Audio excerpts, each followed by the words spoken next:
2015 সাল হুট করে একদিন ফোন আসলো যে একটা রিয়েলিটি শোর অডিশন নিতে আসছে সিলেটে, যেটার প্রধান অনন্ত জলিল ভাই।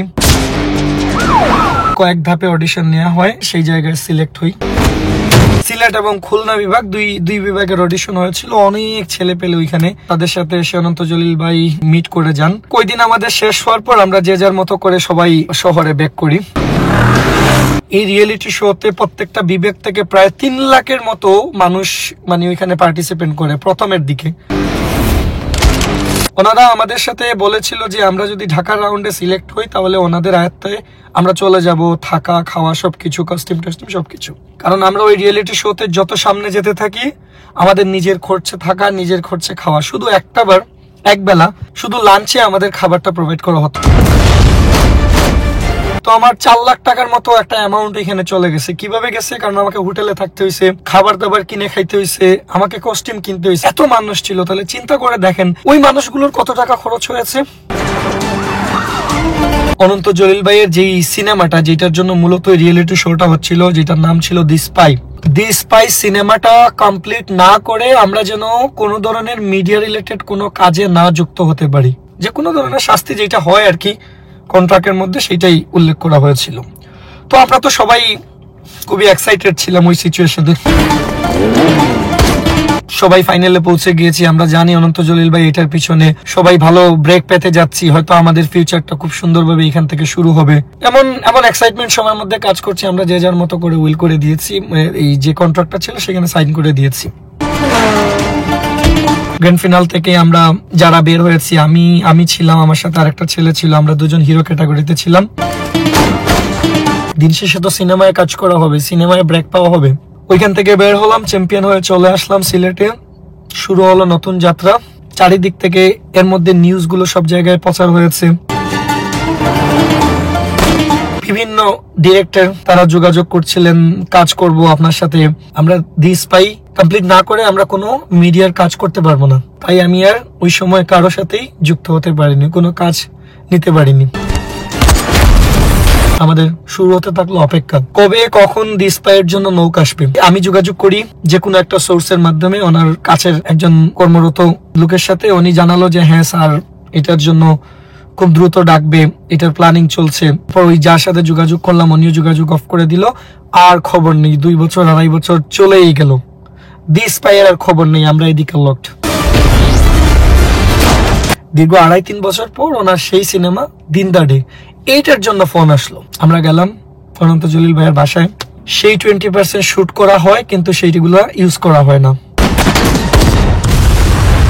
রাগে দুঃখে ক্ষোভে নিজের কষ্ট নিয়ে সবকিছু ছেড়ে দেশ ছেড়ে চলে এসেছি। 2015 সাল ট্যালেন্ট হান্ট নামে একটা রিয়েলিটি শো হয়। যেই রিয়েলিটি শোর প্রধান ছিলেন আমাদের বাংলা সিনেমার খুবই আলোচিত একজন ব্যক্তি, অনন্ত জলিল ভাই। আমি তখন সিলেটে 2015 সালে আমি তখন সিলেটে। তখন আসলে আমার একটা স্বপ্ন, একটা প্ল্যান ভিতরে ছিল, কাজ করব, কিভাবে করব, কি না করব, কোনো কিছুই জানতাম না। হুট করে একদিন ফোন আসলো যে একটা রিয়েলিটি শোর অডিশন নিতে আসছে সিলেটে, যেটার প্রধান অনন্ত জলিল ভাই। তো সেটা শোনার সাথে সাথেই নিজের ভিতরে একটা অন্যরকম এক্সাইটমেন্ট, ভালো লাগার সৃষ্টি হয় যে হ্যাঁ, আমি এখানে আমাকে পার্টিসিপেট করা উচিত। কারণ এমন একজন মানুষ বলে আমরা জানি, সবাই জানে অনন্ত জলিল ভাই এমন একজন মানুষ যার হাত ধরে আসলে হয়তোবা, যেহেতু আমি স্বপ্নবাজ একটা ছেলে ছিলাম, যদি আমি নিজেকে প্রুভ করতে পারি, সো হয়তো আমার মিডিয়ার ক্যারিয়ারের জন্য একটা বড় সুযোগ তৈরি হতে পারে। এই ধরনের চিন্তাধারা থেকে আমি প্রথম সিলেটে অডিশন হয়, অডিশন দিতে যাই। অডিশন দেওয়ার পর কয়েক ধাপে অডিশন নেওয়া হয়, যেটা ছিল ডিস্ট্রিক্ট বিভাগে। সেই জায়গায় সিলেক্ট হওয়ার পর ওনারা আমাদেরকে বলেন যে আপনাকে যদি পরবর্তী রাউন্ড ঢাকাতে নিয়ে যাওয়ার জন্য চুজ করা হয়, তাহলে আপনি কি নিজের খরচে, নিজের অর্থায়নে আপনি কি যেতে পারবেন ঢাকাতে, গিয়ে স্টে করতে পারবেন? কারণ ন্যাশনাল রাউন্ডে সিলেক্ট না হওয়ার আগ পর্যন্ত আপনার যা খরচ তা আপনার নিজের বহন করতে হবে। এরপরে ন্যাশনাল রাউন্ডে যদি আপনি জিতে যান, সিলেক্ট হয়ে যান, এরপর থেকে হয়তো আমরা আমাদের আয়ত্তে নিয়ে নিব। ওনাদের হোটেল, খাওয়া দাওয়া, সব অ্যাকোমোডেশন সবকিছু ছিল ওনাদের। সো এইরকম একটা প্ল্যান করা হয়, প্ল্যান শেয়ার করা হয়। আমরা বলি যে ঠিক আছে, আমি বলি আমার ব্যাপারটা, আমি বলি যে ঠিক আছে আমি পারবো, কারণ পরবর্তীতে যেহেতু ওনাদের আয়ত্তে চলে যাবে। এটা তো শুধু এই রিয়েলিটি শো দিয়ে না, সব রিয়েলিটি শোতেই প্রত্যেকটা যারা কম্পিটিশনে জয়েন করে তাদেরকে সবাইকেই তো একটা সময় নিয়ে যাওয়া হয় তাদের নিজেদের আন্ডারে। তো তার ব্যতিক্রম ছিল না। আমিও সেই চিন্তাধারা থেকে ভাবলাম হ্যাঁ এটাই হবে, ওকে ফাইন, আমি পারবো যদি আপনারা আমাকে পরবর্তী রাউন্ডে নিয়ে যান। তো এই প্ল্যানিংয়ে আমি এখান থেকে কিছুদিন পরে চলে যাওয়ার পর কল আসে যে আপনাদের ন্যাশনাল রাউন্ডের অডিশন হবে। এটা 2015 সালের ঘটনা বলছি, 15 সালের মাঝামাঝি। তো তারপরে আমরা ডিস্ট্রিক্ট রাউন্ডে অডিশন শেষ করে, যেহেতু আমরা মানে ডিস্ট্রিক্ট রাউন্ডে অডিশনটা দিই, ওইখানেও আমি সিলেক্ট হই। ওই দিন আমি দেখেছিলাম আমাদের সাথে সিলেট এবং খুলনা বিভাগ, দুই বিভাগের অডিশন হয়েছিল। অনেক ছেলে পেলে ওইখানে, যারা ওইখান থেকে সিলেক্ট হয়েছিল শুধু তাদেরকে স্টেজে নিয়ে যাওয়া হয় এন্ড তাদের সাথে সে অনন্ত জলিল ভাই উনি মিট করে যান। তো ওইখানে আমি দেখছিলাম এত ছেলে মেয়ে শুধু দুইটা বিভাগের। তো আমি খুব অবাকই হয়েছিলাম যে আসলে এত ছেলে মেয়ের মধ্যে আসলে আমার নিজের কি ওইখান থেকে বের হওয়ার সুযোগ আছে, আমি কি পারবো আদৌ এটা পারবো কিনা, না এটা নিয়ে কোনো ছিল না। যাই হোক, ওই দিন আমাদের শেষ হওয়ার পর আমরা যে যার মতো করে সবাই নিজের শহরে ব্যাক করি। তো একটা জিনিস বলে রাখি, আমি নট শিওর, আমি শুনছিলাম যে এই রিয়েলিটি শোতে প্রত্যেকটা বিভাগ থেকে প্রায় 3 লাখের মতো মানুষ মানে ওইখানে পার্টিসিপেট করে প্রথমের দিকে। ওইখান থেকে তো সিলেক্ট করে নিয়ে যাওয়া হয়েছিল। তো আমার ধারণা আছে, আমি শুনেছিলাম হয়তো তখন যে এইখানে প্রায় 3 লাখের মতো কম্পিটিটর ছিল। তো ওইখান থেকে সিলেক্ট করে নিয়ে পরের ধাপগুলোতে আমরা যেতে থাকি। কিন্তু যেই প্রবলেমটা প্রথম দিকেই আমরা ফেস করি সেটা হচ্ছে অ্যাকোমোডেশনের যেই ব্যাপারটা। ওনারা আমাদের সাথে বলেছিল যে আমরা যদি ঢাকার রাউন্ডে সিলেক্ট হই তাহলে ওনাদের আয়ত্তে আমরা চলে যাব, থাকা খাওয়া সবকিছু, কস্টিউম সবকিছু। কিন্তু পরবর্তীতে যে এই প্রবলেমটা সব থেকে বড় আকার ধারণ করে সেটা হচ্ছে এইটাই, কারণ আমরা ওই রিয়েলিটি শোতে যত সামনে যেতে থাকি আমাদের নিজের খরচে থাকা, নিজের খরচে খাওয়া, শুধু এক বেলা, সেটা হচ্ছে লাঞ্চে। কারণ দিনের বেলা তো আমাদের এফডিসিতে প্রোগ্রামটা হতো, সেইখানে শুধু লাঞ্চে আমাদের খাবারটা প্রোভাইড করা হতো। আর আসলে বাকি মর্নিং ব্রেকফাস্ট, রাতের ডিনার, সন্ধ্যার স্ন্যাক্স সবগুলো আমাদের নিজের টাকা দিয়ে সবাই যারা ছিল এখানে সবাই আসলে নিজেই বহন করতো। তো এটা কতটুকু ব্যয়বহুল, আসলে ওই জার্নিটা প্রায় 6 মাসের ছিল।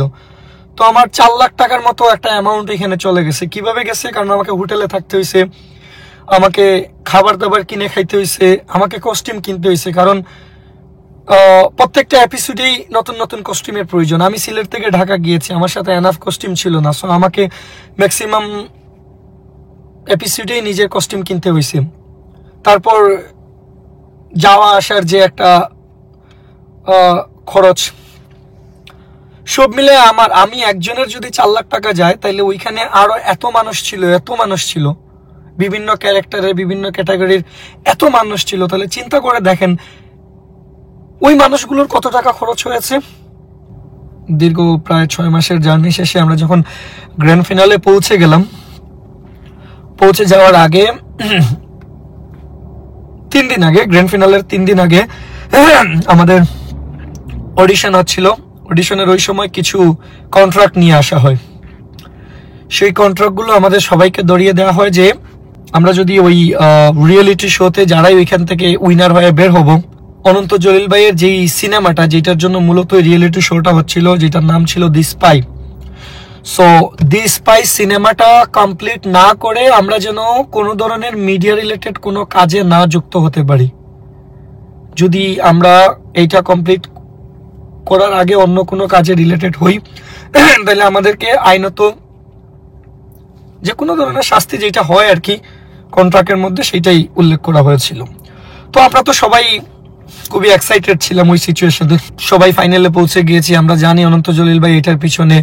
সো এখান থেকে আমরা অবশ্যই সবাই ভালো ব্রেক পেতে যাচ্ছি, হয়তো আমাদের ফিউচারটা খুব সুন্দরভাবে এখান থেকে শুরু হবে, এমন এক্সাইটমেন্ট সময়ের মধ্যে কাজ করছি। আমরা যে যার মতো করে উইল করে দিয়েছি, এই যে কন্ট্রাক্টটা ছিল সেখানে সাইন করে দিয়েছি।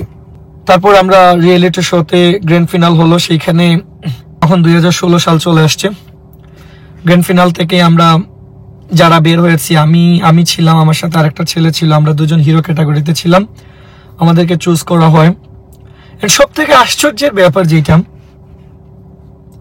আমার মনে হয় এই প্রথম, আমি জানি না কোন রিয়েলিটি শোতে আমরা উইনার বা চ্যাম্পিয়ন যাই বলেন হলাম, হওয়ার পর আমাদেরকে একটা টাকার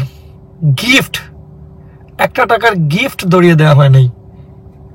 আমরা এতটা দিন স্ট্রাগল করলাম, 6 মাস আমরা এত টাকা নিজের পকেট থেকে খরচ করলাম, অথচ আমাদেরকে একটা টাকার গিফট ধরিয়ে দেওয়া হয়নি। আমার তখন পর্যন্ত ঠিক ছিল ওই যে দিস পাই, যেটাতে কাজ করার জন্য এত আয়োজন, দিন শেষে তো সিনেমায় কাজ করা হবে, সিনেমায় ব্রেক পাওয়া হবে।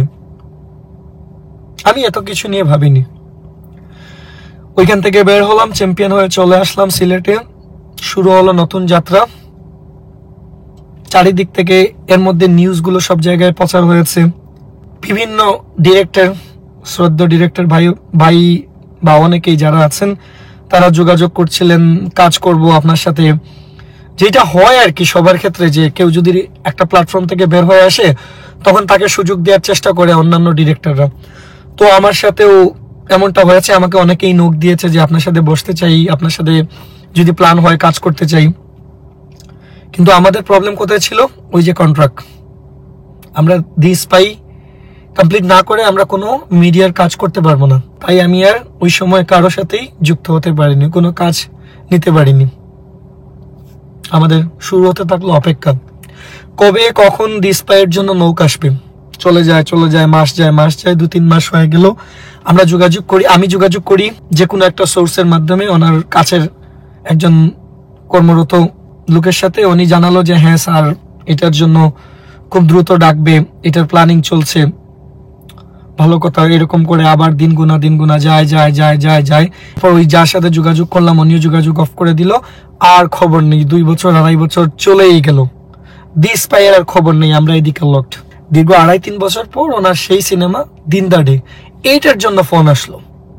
আমরা গেলাম অনন্ত জলিল ভাইয়ের বাসায়, শো করলে এইভাবে জয়েন্ট ভেঞ্চার সিনেমা হচ্ছে, তোমাদেরকে এইভাবে করা হবে। যা বলা হয় তার শুটিং পর্যন্ত গিয়ে 100-এ তার 80%ও মিলেনি। যে 20% মিলেছিল সেই 20% শুট করা হয়, কিন্তু সেইগুলো ইউজ করা হয় না। রাগে দুঃখে ক্ষোভে নিজের কষ্ট নিয়ে সবকিছু ছেড়ে দেশ ছেড়ে চলে এসেছি। এই কষ্টটা আসলে আমার না, আমার মতো যারা কোনো মফস্বল শহর থেকে নিজেকে নিয়ে স্বপ্ন দেখে গ্ল্যামার ওয়ার্ল্ডে কাজ করবে, নিজেকে সেই স্বপ্নের পিছনে বিলিয়ে দেওয়ার চেষ্টা করে, হয়তোবা তাদের সাথে এরকম অনেক কাহিনী হয়। কারো স্বপ্ন নিয়ে কখনো খেলবেন না। আপনারা যদি পারেন, আপনাদের যদি সেই যোগ্যতা থাকে কাউকে সুযোগ করে দেওয়ার, তাহলে তাদেরকে সুযোগ করে দিন, তাদের স্বপ্ন নিয়ে খেলবেন না। আজকে আমার অভিনয় যেই জিনিসটা আমার শখ, যেই জিনিসটা আমার ভালো লাগে, আমার ভালোবাসা, যেটা আমার ব্লাডের সাথে ছিল, যেটা আমি চিন্তা করি নাই ছেড়ে চলে আসবো, সেই জিনিসটা আমি কিছুই করতে পারিনি। কারণ সিস্টেম আমাকে এমনভাবে চেপে ধরেছিল।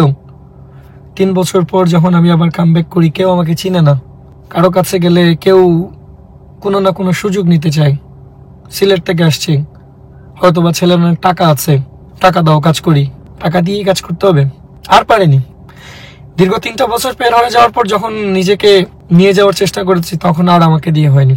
সবাই ভুলে গেছে যে মানুষগুলোই আমাকে নোক দিয়েছিল 2016-তে, যে আসেন আপনার সাথে কথা বলে কাজ করব, সেই মানুষগুলোও চেনে না। এসব প্রতারণা কারোর সাথে করবেন না। কাউকে যদি সুযোগ করে দেওয়ার চেষ্টা করে থাকেন, কাউকে যদি স্বপ্ন দেখাতে চান, তাহলে তার স্বপ্ন পূরণ করুন, তাকে নিয়ে খেলবেন না। এই কথাগুলো অনেকদিন ধরেই বলতে চাচ্ছিলাম, ভাবলাম থাক, বাট এখন আসলে বলা উচিত মনে হলো নিজের কাছে, তাই বললাম। আপনারা কেউ যদি মিডিয়া অঙ্গনে কাজ করতে চান, ভালো করে জেনে শুনে বুঝে তারপর পাটা বাড়াবেন।